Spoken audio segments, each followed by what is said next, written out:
Bienvenidos a Asamblea Legislativa Noticias y a la edición de esta semana. Estos son nuestros titulares. Cooperativas en investigación coinciden en que oferta para brindar servicios de BAIS fue menor a lo presupuestado.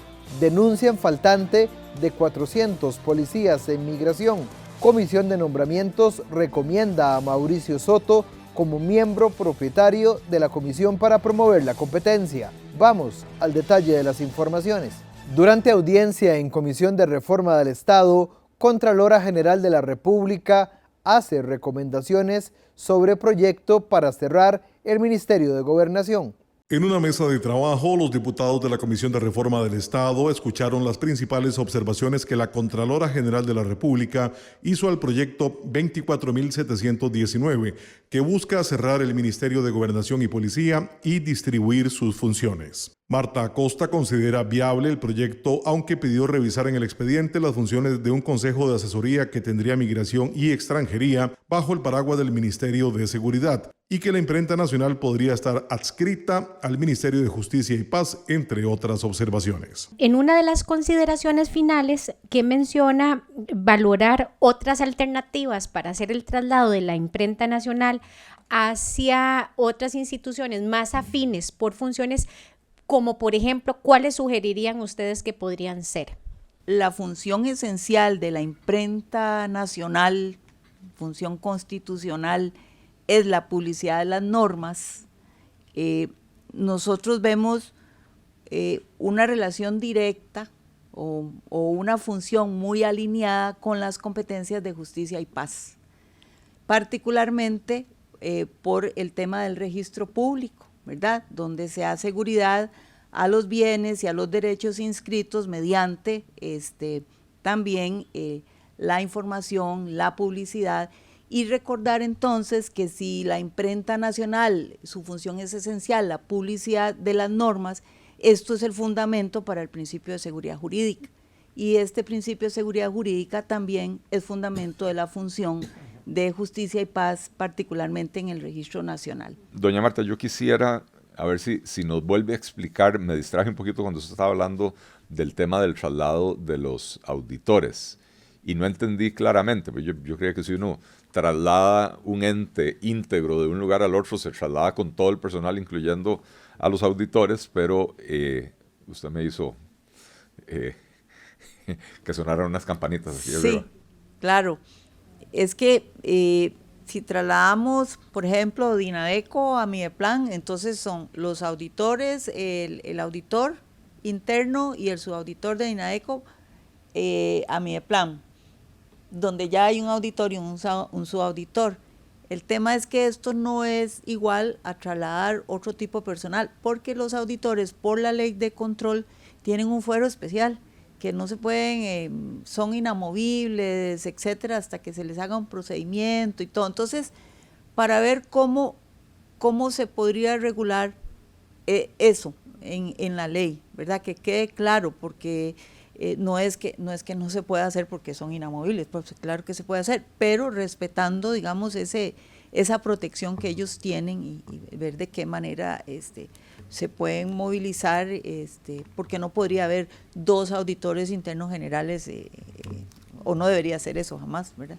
El proyecto 24.719 formula cerrar el Ministerio de Gobernación y Policía de Costa Rica y reasignar sus funciones, personal y presupuesto a otras instituciones existentes. La justificación es que el ministerio ha perdido su propósito original, ya que muchas de sus competencias han sido asumidas por otras entidades, principalmente el Ministerio de Seguridad Pública. Este proyecto propone que los órganos descentralizados del ministerio, como la Dirección General de Migración y Extranjería, el Tribunal Administrativo Migratorio, la Dirección Nacional de Desarrollo de la Comunidad y la Imprenta Nacional, se trasladen a otras carteras ministeriales para mejorar la claridad, la eficiencia y la precisión en la ejecución de sus responsabilidades.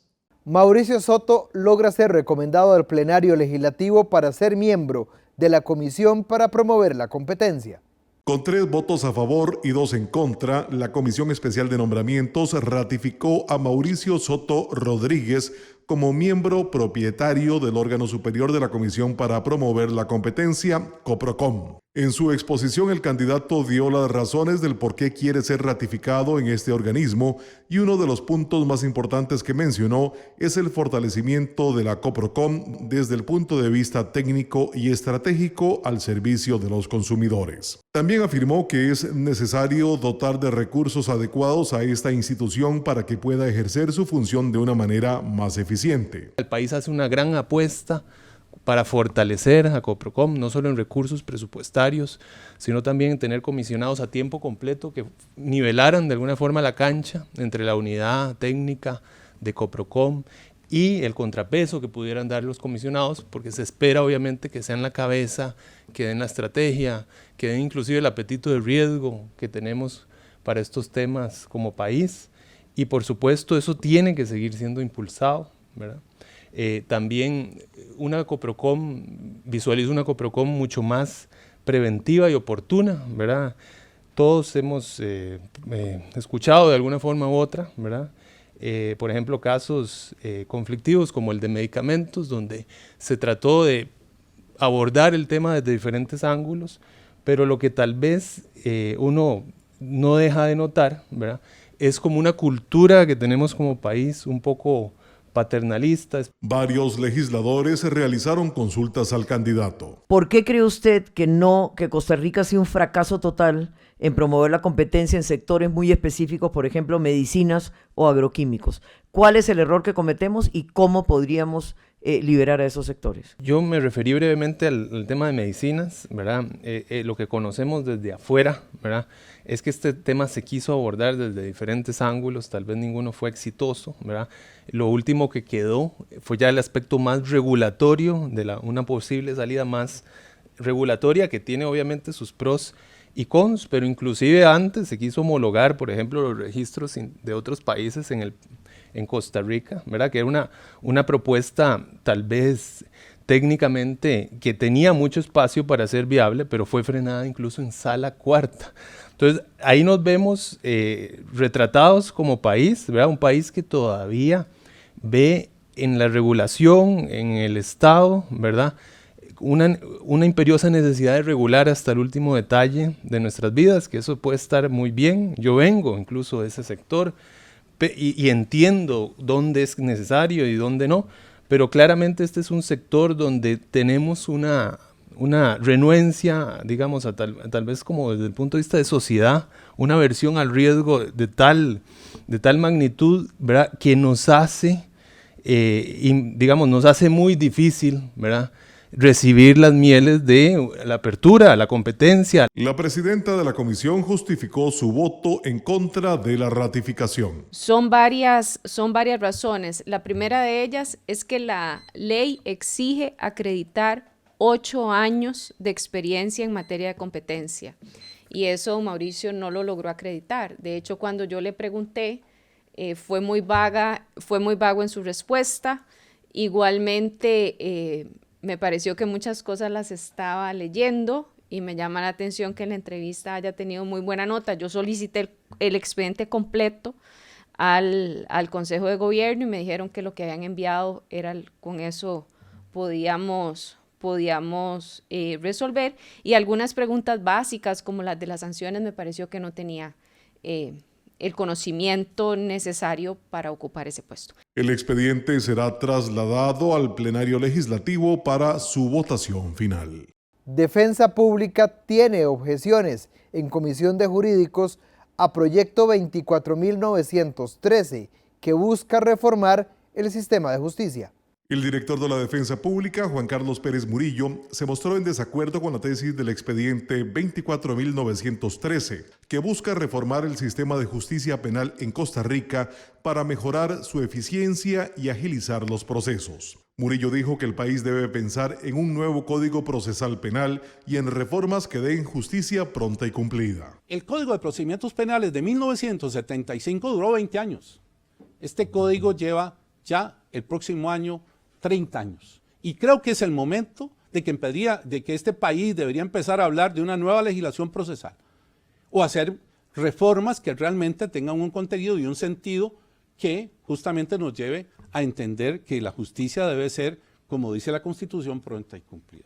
Los diputados de la Comisión de Jurídicos consultaron si el proyecto atenta contra las garantías de las partes en el proceso penal y cómo agilizar este procedimiento. ¿Sí considera que entonces atenta a las garantías actuales? Hay algunos aspectos que podrían tener roces, como el tema particular del derecho de defensa, que yo he insistido, me parece que eso le corresponde propiamente al colegio hacer mención a esto, pero el tema de qué pasa si una persona que yo voy a representar me dice, yo no confío en usted, no creo en usted, yo le tendría que decir, por imperio de ley tengo que representarlo. En perspectiva de la mora judicial, ¿cuál sería, aparte del tema recursos, que creo que todos nos lo han dicho, que es importante, pero cuál otra recomendación también en términos legislativos podríamos apuntar? Muy cerca de nosotros tenemos un ejemplo muy claro. Nicaragua pasó de un sistema inquisitivo a un sistema procesal diferente y en menos tiempo están resolviendo los procesos judiciales. Y esto igual pasa también con otros modelos más hacia el norte, es decir, tienen la capacidad y la posibilidad de resolver esto. Tal vez el tema es un tema más estructural y no solo de tocar algunos artículos, y habría que replantear una reforma integral a la ley procesal, que es el instrumento que se utiliza o se emplea para poder resolver un caso. La idea del proyecto 24.913 es abordar los cuellos de botella del sistema mediante la sustitución excepcional de la defensa técnica para evitar la suspensión reiterada de audiencias, trasladar la aplicación de medidas alternas como la conciliación y el procedimiento abreviado a la audiencia preliminar, con la obligación de que las partes asistan y que los delitos con penas de hasta 10 años de prisión sean juzgados por un tribunal unipersonal. Exdirectores de Migración denuncian faltante de 400 policías en esa dependencia. Los legisladores de la Comisión de Seguridad y Narcotráfico recibieron a Enrique Arguedas, Elías Quesada y Germán Soto, quienes desempeñaron direcciones de la Policía de Migración. Arguedas señaló que en el 2024 reportó un faltante de 400 policías para ejercer un adecuado control migratorio y que a la fecha el déficit de oficiales persiste. Actualmente Migración cuenta con 500 policías. En el caso de ustedes se reportaba un faltante de 463 efectivos, que estaba poniendo en jaque el control del flujo migratorio que se había incrementado en los últimos años. Había un flujo enorme de lo que usted refería, era 500,000 por año, más o menos. De migrantes irregulares, sí, ¿estos sí. En el flujo? Sí, sí. Sí, en el flujo sí. ¿Qué se ha solucionado de esta situación de los 400 y tantos de efectivos que había el año pasado, de ese faltante que se encontraba en Migración? ¿Cuántos han nombrado? ¿Ya están ustedes nivelados? ¿Les falta mucha gente? Bueno, en realidad esos números los habíamos dado nosotros, que era el cálculo del ideal que calculábamos nosotros tener para poder ejercer de manera plena la labor. Recibimos el apoyo de Fuerza Pública, ¿verdad? Cuando se firmaron los convenios de cooperación con Fuerza Pública, y Fuerza Pública nos cedió 30 funcionarios que fueron inyectados al control de ese flujo irregular que estaba ingresando por la frontera de Paso Canoas. Y entiendo, según lo que me estaba diciendo el comandante Quesada, para este año parece que se iban a aprobar la creación de unas plazas policiales. ¿De cuántas? 30, 30. Parece que o sea que 30. Seguimos teniendo un faltante de más de 400 plazas. ¿Cuál considera usted que sigue siendo el flujo migratorio? Bueno, ustedes, ¿cuántos oficiales hay en este momento? ¿Cuántos se requieren? ¿Cuánto es el déficit que tienen ustedes ahí? Y fundamentalmente, como le digo, no es viendo la parte de San Carlos, sino fundamentalmente de Upala y Los Chiles. Bueno, nosotros tenemos un puesto en Upala, donde hay 3 funcionarios, que son los que trabajan ahí en la parte operativa. Ahí no hay un puesto migratorio, ¿verdad? Pero sí es un lugar de mucho flujo migratorio, ¿verdad? 3 funcionarios, compañeros, oigan, ¿verdad? Tenemos las tablillas, donde tenemos 14 oficiales y 5 en Los Chiles, ¿verdad? Porque como antes había un puesto pluvial ahí, pero ellos trabajan juntos, entonces al final son 19 oficiales los que están trabajando en la parte de los chiles. Los funcionarios también señalaron que es urgente avanzar en una reforma que agilice los trámites judiciales que enfrenten los extranjeros en condición ilegal para proceder con mayor prontitud con la deportación. En 2024, la Policía de Migración deportó 1.300 extranjeros. Avanza proyecto para autorizar al Instituto Costarricense de Pesca y Acuicultura a otorgar licencias profesionales para pesca artesanal comercial a pequeña escala. Los diputados de la Comisión de Limón dictaminaron por mayoría y de manera favorable el expediente 24784 que autoriza al Instituto Costarricense de Pesca y Acuicultura a otorgar licencias provisionales y temporales de pesca artesanal comercial de pequeña escala de hasta por 3 años renovables a pescadores informales limonenses mientras se llevan a cabo y se terminan los estudios técnicos científicos necesarios. Los diputados Rosalía Brown y Jason Valverde resaltaron que la pesca artesanal es generadora de fuentes de empleo, reduce la intermediación, establece relaciones más directas entre la persona pescadora y el consumidor del producto y reduce la criminalidad y el desempleo. Asimismo, es una alternativa sostenible contra la sobreexplotación. Su voto afirmativo, compañeros, no solo beneficiará a estos trabajadores y sus familias, sino que también demostrará nuestro compromiso con nuestra gente, el desarrollo sostenible y la protección de nuestros recursos naturales. Esto porque vale recalcar que la iniciativa le estamos dando un plazo a Incopesca para que inicie los estudios que no han iniciado por años. Agradezco de antemano a estas solicitudes, espero su apoyo para que juntos podamos hacer una diferencia positiva en la vida de nuestros pescadores y en la comunidad que representan. Muchas gracias. En este caso, con este proyecto de ley, a mí me parece bien que se le pueda dar esa licencia a los pescadores artesanales o de baja escala que estén en el Caribe para que puedan utilizarlo de una forma responsable. Porque también sabemos que tenemos problemas de trasiego de drogas muy grande en el Caribe, entonces estas licencias deberían de ser tratadas de forma responsable para el uso que se le tiene que dar, que es la pesca artesanal o pesca de muy baja escala, me imagino que son estos pescadores. Por su parte, la diputada oficialista Ada Cuña justificó su voto en contra. La Sala Constitucional ordenó al Estado, al Incopesca, para que realizara estudios técnicos científicos para establecer parámetros para el manejo adecuado de la pesca en el Mar Caribe. Es que ahí hay un asunto que no se puede obviar, que no se puede hacer a un lado, y es la parte técnica, la parte científica, ¿verdad? Porque no podemos tomar decisiones sobre cosas que no tenemos materia prima para una valoración técnica objetiva y científica. Entonces, a pesar de todo eso, y quería aclararlo, voy a votar en contra, pero específicamente por eso. El proyecto pasará ahora al plenario para su votación final. Jubilados del Magisterio Nacional se oponen a proyecto que impone tope a pensiones.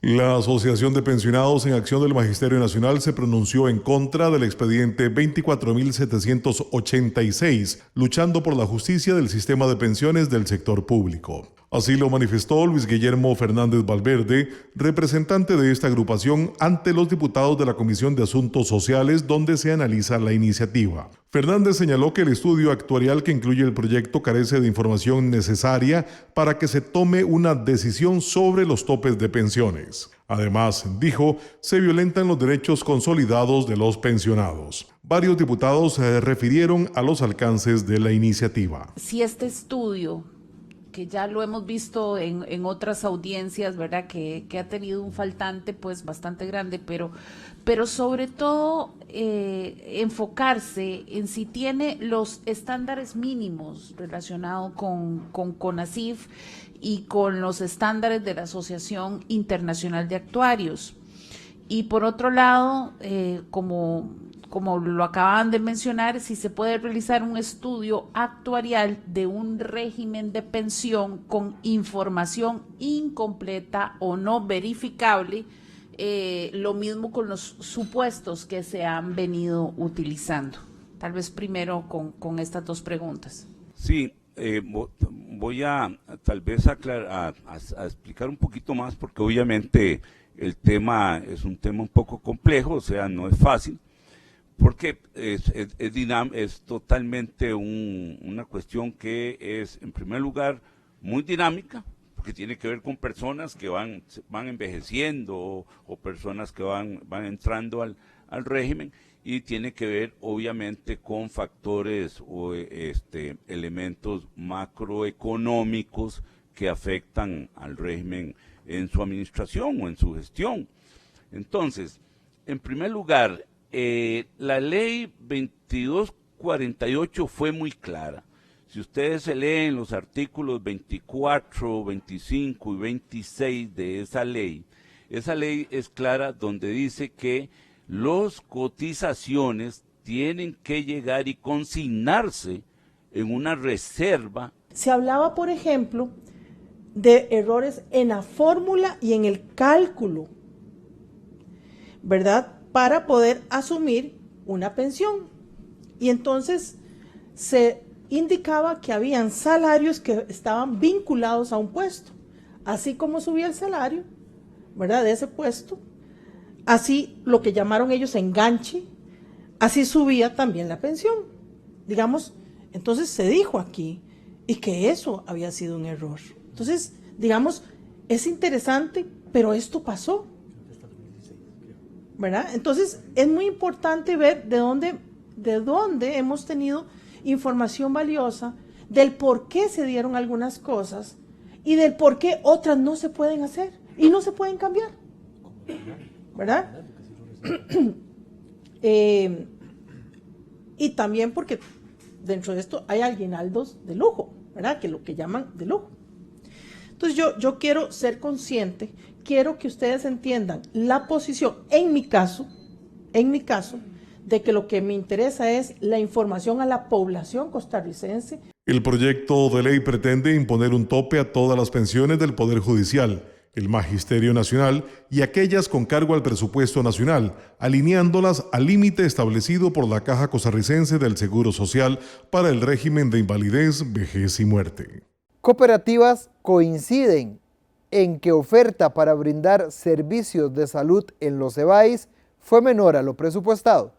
Gerentes de varias cooperativas del país coincidieron en que lo ofertado para dar servicio de salud fue menor a lo presupuestado por la Caja Costarricense de Seguro Social. Así lo manifestaron Óscar Avellán Villegas, gerente general de Coopesiva, Alberto Ferrero Aymerich, gerente general de Coope Salud, y Luis Beirut Cortés, gerente general de Coopesana, ante la comisión que investiga las presuntas irregularidades en la Caja Costarricense del Seguro Social. Los tres representantes externaron ante los legisladores que se apegaron al cartel de licitación de la institución, incluso una reducción de los costos de hasta un 28%, a pesar de que se les exigió a los empleados de esas cooperativas aumentar las horas laborables de hasta 4 más para dar un mejor servicio a los asegurados. El estudio de inviabilidad ya de por sí nos demuestra una ineficiencia a lo interno de la institución que es pavorosa, debo decirlo, en términos de costos.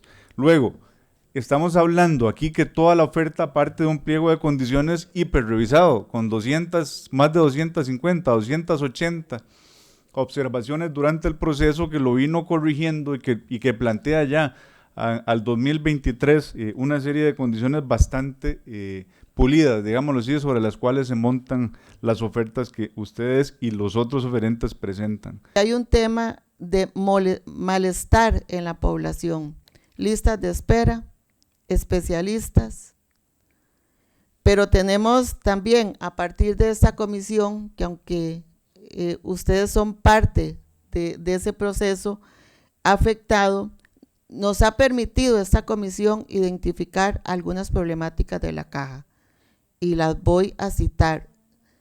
Soy pro caja y defenderé la Caja Costarricense del Seguro Social.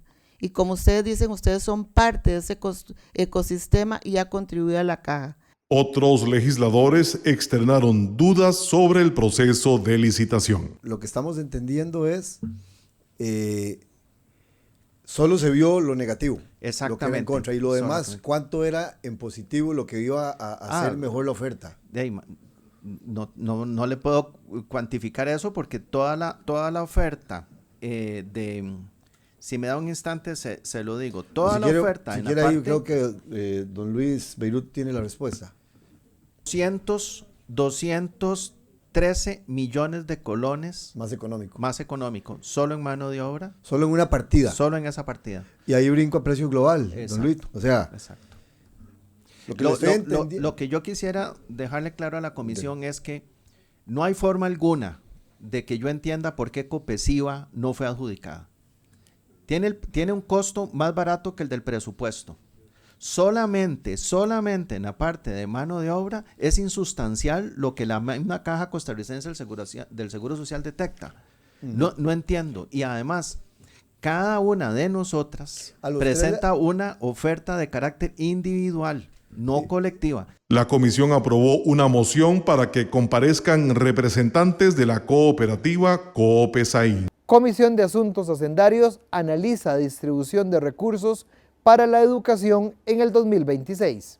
Durante la discusión del presupuesto nacional para el 2026, el ministro de Educación Pública, Leonardo Sánchez Hernández, expuso ante la Comisión de Asuntos Hacendarios los programas que buscan atender en el plan de gastos propuesto. El representante gubernamental señaló que el presupuesto es por un monto de 2.75 billones de colones y se distribuye en un 74.5% al Ministerio de Educación Pública, un 21.7% a las universidades y un 3.9% a otras instituciones, con lo que se da un aumento en todos los rubros. La inversión per cápita real, no nominal, real, ha ido aumentando. Y el año 2026, con este presupuesto, es la inversión per cápita real en colones más alta que hemos tenido en los últimos años y ha ido en crecimiento. Los diputados analizaron el trabajo y la ruta desarrollada por el ministro para no seguir dañando la educación del país. Usted sí tiene la capacidad de fijar indicadores, lineamientos hacia dónde se quiere fijar una ruta un poco más clara y palpable a nivel educativo. Antes de comenzar los recortes a las juntas de educación se les destinaba más de 90.000 millones de colones. En buena hora comencemos a ir revirtiendo esos recortes porque por eso es que se dan esas dificultades graves en los centros educativos, pero me alegra que se dé este paso de comenzar a revertir esa situación. Lo mismo en el caso de los datos que nos presentan sobre transporte de estudiantes. Estos 5.000 millones de aumento no son suficientes para toda la necesidad que tienen las escuelas de primaria y los centros educativos de secundaria para darle educación de calidad a los estudiantes, para que nuestros chicos sean el día de mañana competitivos. Entonces aquí seguimos desfinanciando la educación pública. Faltan por exponer las prioridades de 12 ministerios y la Contraloría General de la República para que la comisión emita el criterio final al plenario legislativo. Gracias por habernos acompañado en Asamblea Legislativa Noticias. Lo esperamos en nuestra próxima edición.